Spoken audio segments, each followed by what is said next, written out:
なんで今世界中の人が生きがいに注目してるのかっていうとですね、生きがいを持ってる人が、持ってない人に比べると優位に長く生きてると、健康寿命が長いということが分かってまして、いかに成功するかとか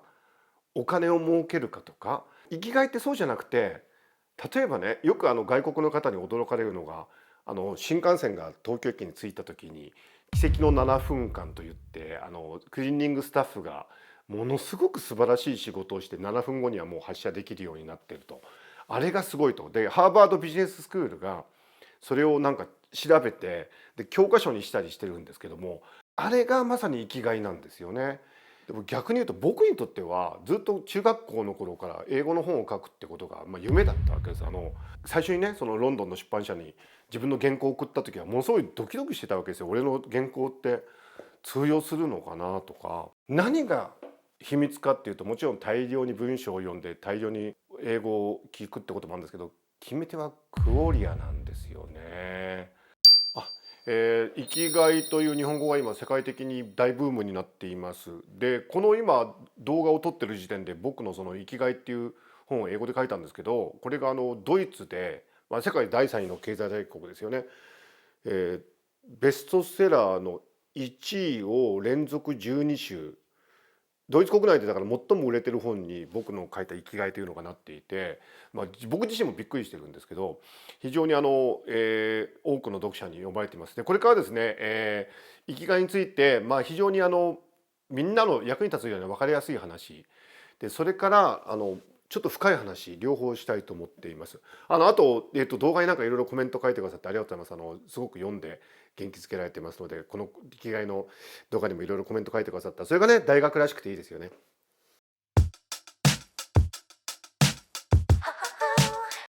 生きがいっていうのはもちろん生きる理由ということなんですけども、これはですね、なんでそんなにバズってるのかというと、実はブエットナーっていう人がですね、もともとブルーゾーンっていうのを世界で見つけたんですね。5箇所ブルーゾーン、青いゾーンっていうのがあるということを見つけて、これテッドでも彼喋ってるんですけど、要するに長生きする人が多いエリアがあって、例えば地中海にそういうエリアがあったり、カリフォルニアかな、どっかにあったりもするんですけど、そのうちの世界に5つあるブルーゾーンの一つが実は日本の沖縄だということを、ブエットナーが見つけたんですね。でその沖縄の人がなんでじゃあ長生きするのかってことを調べたところ、実は生きがいというものがあるんだっていうことを見つけたんですね。それとは別に、東北でですね、生きがいを持ってる人が、もう何万人も関わるような、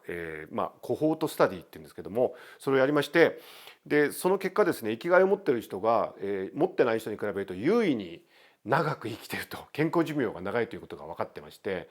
しかもそれの理由がですね、心臓血管系の病気が減るということがあるらしいっていうことが分かってて、でこういうことがいくつかあって、で僕はちょうど2017年に生きがいの本を英語で書いたんですけど、その前になぜかその日本とかアメリカにいた時に複数の人が生きがいがどうのこうのって言ってたんですね。で僕の中であれじゃあ生きがいってなんか今ブームになり始めてるんだなと思って、私の初の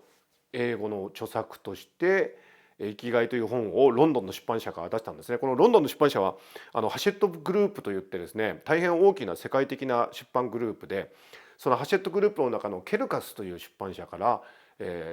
僕が生まれて初めて英語で書いたのが生きがいの本です。でこれが、30カ国以上で約30の言語で翻訳されていて、もちろんその中にアラビア語とかスペイン語、中国語、ポルトガル語、ドイツ語、イタリア語、そのうちのドイツ語版がなぜか刊行から、7年経とうとしている今年になって大ベストセラーになっていてですね、なんとドイツの相棒、日本でいうと相棒にあたるような、なんか刑事が2人でなんか犯人を追い詰めていく刑事ドラマがあるんですけど、その中でなんか犯人がなんか人生反省して、俺ももうちょっと生きがいがあったらよかったのにみたいなことを言うシーンで使われたらしくて、そういうこともあって今大ブームになっているんですね。でこの生きがいというのはもちろん僕が書くときにですね、ちょっとこれ大げさな話になっちゃうんですが、ニトビ稲造とか岡倉天心の気持ちがよく分かったって、そんなこと言うとお前ニトビ稲造とか岡倉天心と比べてんのかよっていう話なんですが、例えばじゃあ武士道をニトビ稲造が書いた時に、じゃあ武士道のテキストってなかったわけじゃないですか。武士道ってのはこういうもんだって百科事典があるわけじゃないですよね。岡倉天心も茶の本を書いた時に、お茶の本ってのは、お茶ってのはこういうもんだってのがあったわけじゃないですよね。で僕もその生きがいの本を書いた時に、実は参考文献ってないんですよね。てかあえて参考文献は僕は読まなかったんですよ、生きがいの時に。神谷さんのですね有名な生きがいって本があるんですけど、これも実は今だから言いますけど一行も読んでません。神谷美恵子ファンには申し訳ないんですが、一行も読んでないです。でじゃあどうやって僕はその生きがいの本を書いたのかっていうとね、これ皆さんこれを見てる皆さんもそうなんですけど、日本語の中で生きがいという言葉が使われる、そういう局面ってありますよね。で実はちょっと難しい話なんですけど、哲学でレキシカルハイポシスというのがありまして、ある言葉が単一の言葉としてあるというのは、その文化においてそれが重要な役割を果たしているということだという、レキシカルっていうのは言葉の仮説、ハイポシスっていうのがあるんですね。例えば時間っていうのは重要だから一つの言葉になってるじゃないですか。空間というのも重要だから一つの言葉になってるじゃないですか。でも例えばそうだな、心ってのも大事だから一つの言葉になってますよね。だけど何がいいかな、機能機能したっていう、機能した機能機能したって重要だけど一つの言葉ではないですね。機能したっていうのはね、例えばじゃあ天井の隅っこ、天井の隅っこって人によっては重要かもしれないけど、天井の隅っこだけを表す言葉ってないじゃないですか。だからその重要な言葉ほど一つの言葉になってるっていうのがレキシカルハイポセシスというんですが、生きがいというのはもちろん分解はできるんですよ。生きる害でも生きる害とは言わないですよね。生きがいという一つの言葉になってるわけでしょ。ということはこれ日本語においては生きがいというのはものすごく重要な概念だということですね。何か重要なことを表していると。でもこれを英語で表そうとすると reason for living とかなっちゃうわけです。だから複数の言葉を使わないと表せない。だから英語では生きがいという言葉は一つの言葉にはなってない。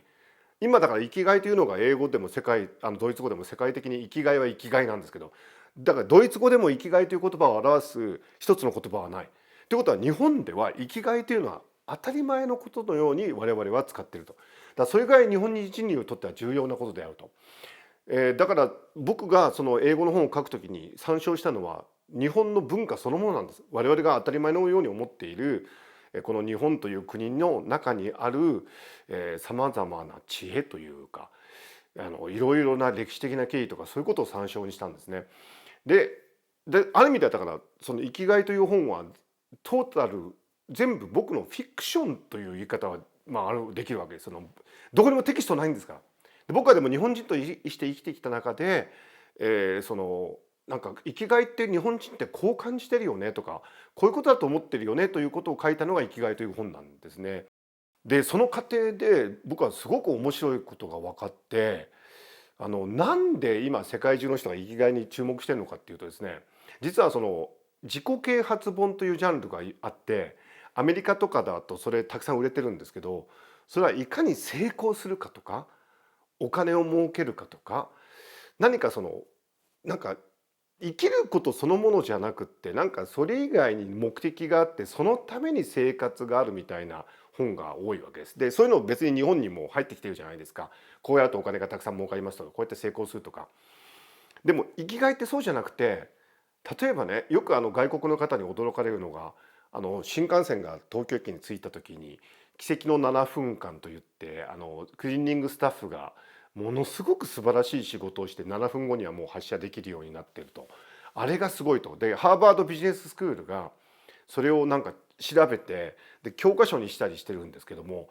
あれって我々にとっては当たり前のことですよね。つまり職業に貴賤の別はない。今ねちょっと外国からグローバル化の波が来て、日本の中にもそういうなんかちょっと、お金が儲かる仕事の方がいいんだみたいなことを言う人も出てきてるけど、もともとの日本人の倫理観としては仕事に別に上下なんかなくて、どんな仕事でも真面目にやるっていう気持ちがあるわけですよね。新幹線の7分間の軌跡というのは、アメリカではおそらくそれは成立しない、日本でしか成立しないことなんですけど、であれがまさに生きがいなんですよね。で考えてみると、掃除をするっていうのは日本人にとってはただ必要だからやるわけじゃなくて、例えば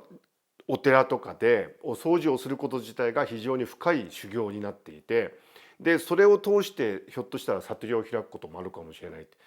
それで「生きがい」という本を書いている中で、確かに日本では仕事をするということがお金を儲けたり出世したりすることの手段だけではなくって、ちょっと精神的な意味というか、生きるそれ自体が目的であるっていうところがあるなってことに気づいていったんですよね。でそれが本当に僕の本読んでくださった方が、それこそタイの方でもそうだし、僕はドバイに行って、ドバイで、その国際会議があって、その時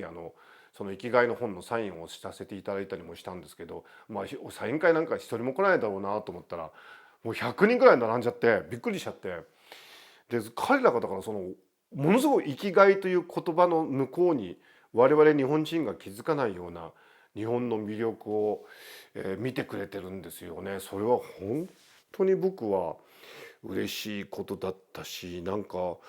今日本はどっちかというと力を失って、自信も失って、自分たちはダメなんだって思ってるところあるんだけど、いや実はね、その日本の中に生きがいだけじゃなくて、例えばこだわりっていうのもすごく外国の方好きでね、これも僕本の中で書いたんですけど、僕一冊目が生きがいの本で、次は和みっていう本を書いたんですけど、これも英語で書いたんですが、その2冊の本を通して、例えばね、こだわりというのは、そのラーメン屋の店主が一杯のラーメン作る時に、その伊丹十三さんのタンポポって映画で描かれてますけども、ものすごくもうこだわっていて、完璧な一杯ってことを求めていて、で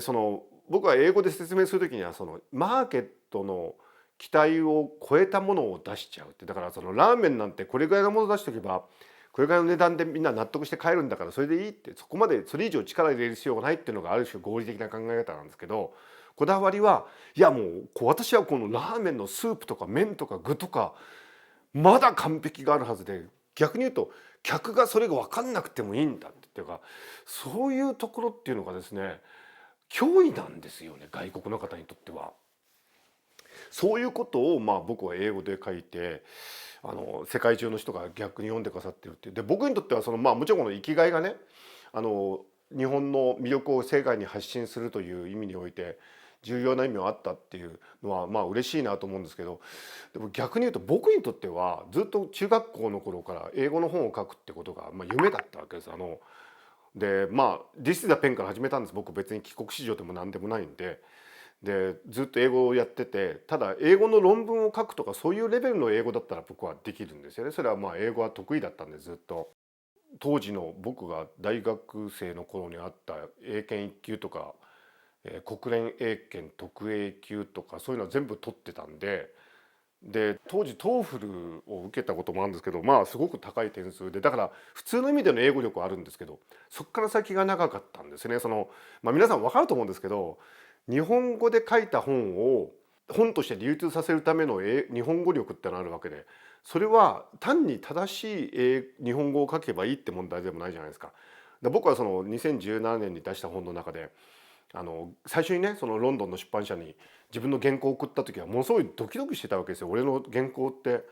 通用するのかなとか、英語で書いたけど大丈夫なのかなと思って、実際にはでもほとんど直しは、カットは随分されるんですけど直しはなく出版されたんで、なんかいつの間にかそれぐらいの英語力になってたんだなって。ただね、これ面白いエピソードがあって、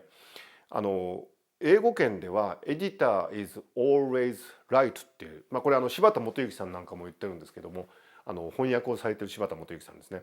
村上春樹さんと一緒に仕事されたりしてる方、編集者は常に正しい。だから僕の英語の本も、かなり実はカットされました。もっとたくさんいろいろ書いてたんですけどカットされたところがあって、それはもう「Editor is always right」有名な映画でフィッツジェラルドがですね、偉大なるギャッツビーかなんか書くときにズタズタに原稿カットされるシーンが出てくるんですけど、偉大なるギャッツビーでもカットされるんだったら俺の生きがいがカットされてもしょうがないかなって感じがするんですが、だけど本当に僕にとってはすごく、大事な経験でした。今3冊目の英語の本、ストイシズムをテーマに書いてます。初めて日本を離れて、ストイシズム、ストア派の哲学ですよね、古代ギリシャの。これについて今書いてるんですけど、僕にとってはだから英語で本を書くということを初めてできた記念すべき、作品が生きがいということで、僕にとっても個人的にも思い出深い本になっています。僕正直俺の英語めっちゃいいんですね。でネイティブが書いた文章でもひどいなと思うことがよくあるんです。何が秘密かっていうと、もちろん大量に文章を読んで大量に英語を聞くってこともあるんですけど、決め手はクオリアなんですよね。文法的に合ってるとかそういうことじゃなくて、英文の読み味ってことをすごく大事にしているんですよね。それが僕の英語を書く時の秘密で、それはでも日本語を書く時もそうなんですよね。だから本当にネイティブが書いた文章なんだけどひでえなと思うことはよくあります。そういう意味においてはね、英語のクオリア高い人っていうと、例えばマルコム・グラッドウェルかな、今書いてる作家だと。マルコム・グラッドウェルってカナダ出身のノンフィクション書いてる方いらっしゃるんですけど、彼の英語はいいですよね。あと意外なところではチャールズ・ダーウィンの種の起源のクオリアはいいと思いますね。そういういい文章を読んで、その英語のクオリアを身につけると、質感ですね、英語の質感を身につけると、きっと少しずつ自分の文章良くなっていくんじゃないかなと思います。ポール・オースターは僕は彼の書く小説も好きだし、あとポール・オースター原作の映画もね本当に素晴らしいなと、柴田元幸さんあたりが本当に紹介してたんですけど、やっぱりああいう芸術的な文章を書く人ってのは本当に唯一無二で、やっぱり英語をね勉強したい人はなるべくいい英語を読むのがいいかなと思いますね。ポール・オースターもそうだし、アーネスト・ヘミングウェイなんかもそうですし、実はそういう意味において英語のラスボスはジェームス・ジョイスじゃないかな。ジェームス・ジョイスの「ダブリン市民」という短編集があるんですけど、これはおそらくラスボスで、何重にも秘密が張り巡らされた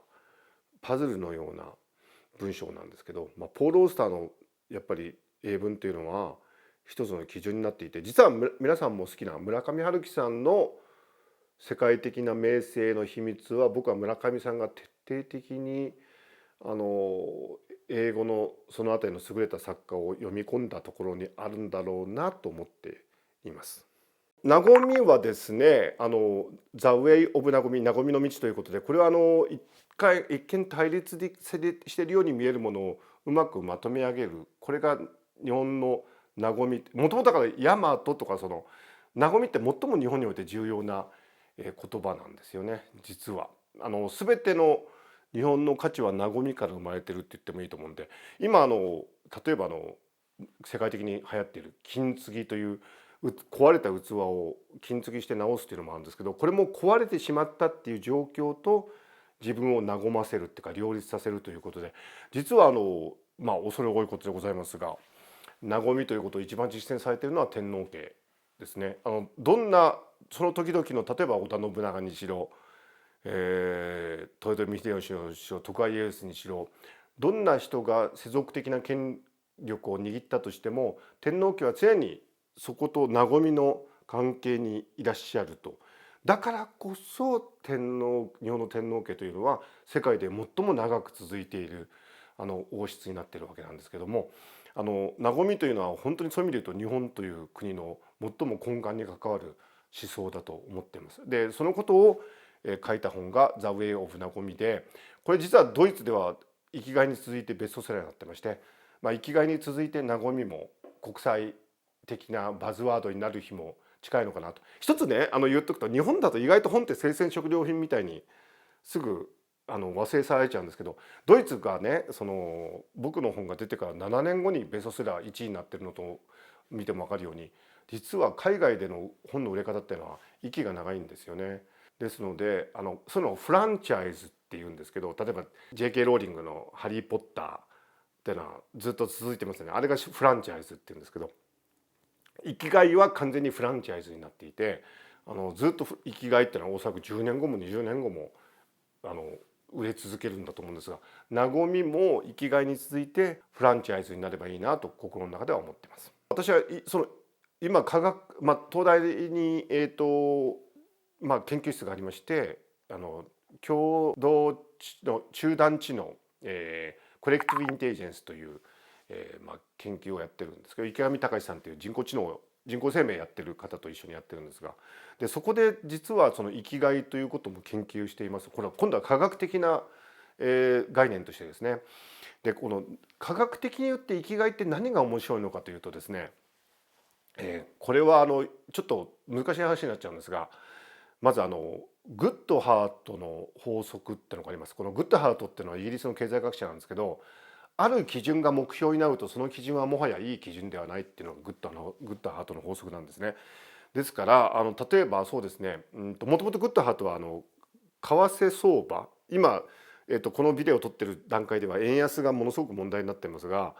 望ましい為替相場があって、その望ましい為替相場に持っていこうとすること自体を目標にしちゃうとダメで、経済運営がうまくいって結果として為替相場が良くなるんだったらいいんだけど、為替相場の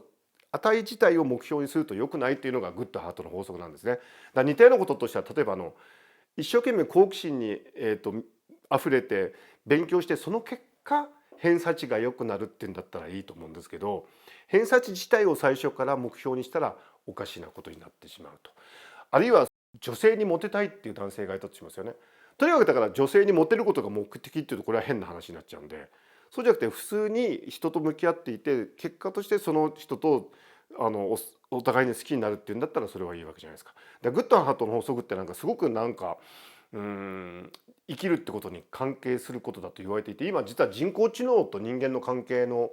研究なんかでもこのグッドハートの法則が注目されてるんですけど、私たちが注目しているのはその生きがいというのが実はこのグッドハートの法則、つまりある基準自体を目標にしてはいけないってことにすごく合ってると思ってるんですね。というのは例えば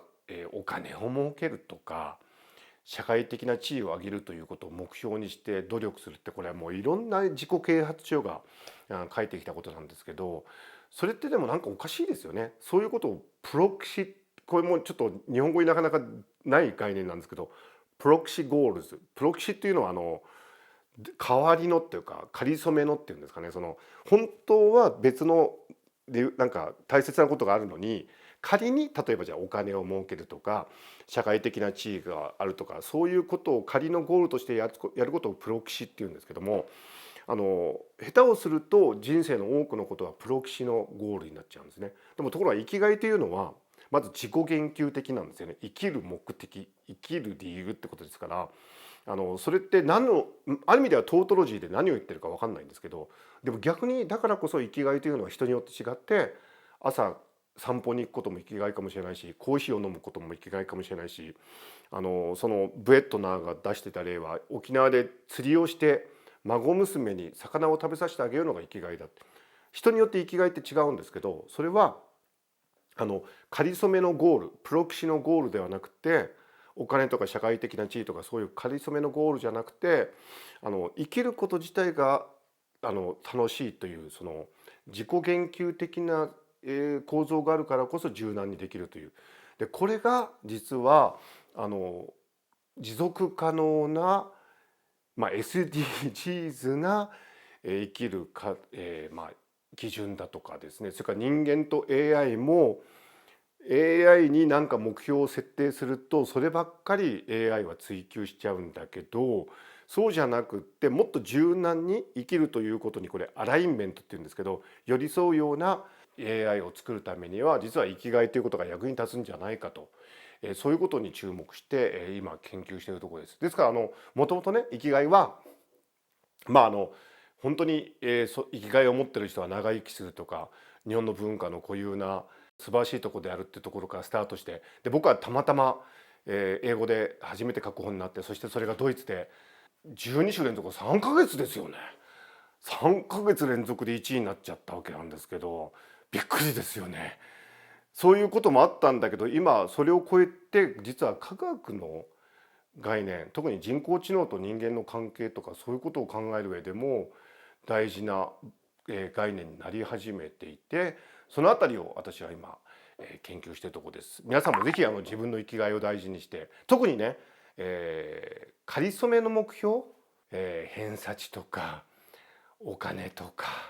社会的地位とかそういうことに騙されないで、こだわらないで自分自身を見つめる大切な原理として、日本初の世界でバズってる言葉ですからね。皆さんの生きがいを大事にしていただきたいなと思います。ちなみに私の生きがいは、これイギリスから来たブルームバーグのビデオを撮った時にも言ったんですけど、僕の生きがいは実は走ってる時に蝶々が飛んでるのを見ることなんですね。それをバタフライモーメントと言って、これブルームバーグの番組で放送されています。僕の生きがいは走ってる時に蝶々が飛んでるのを見てることです。子供の頃から蝶々の研究してたんで、皆さんの生きがいは何ですか？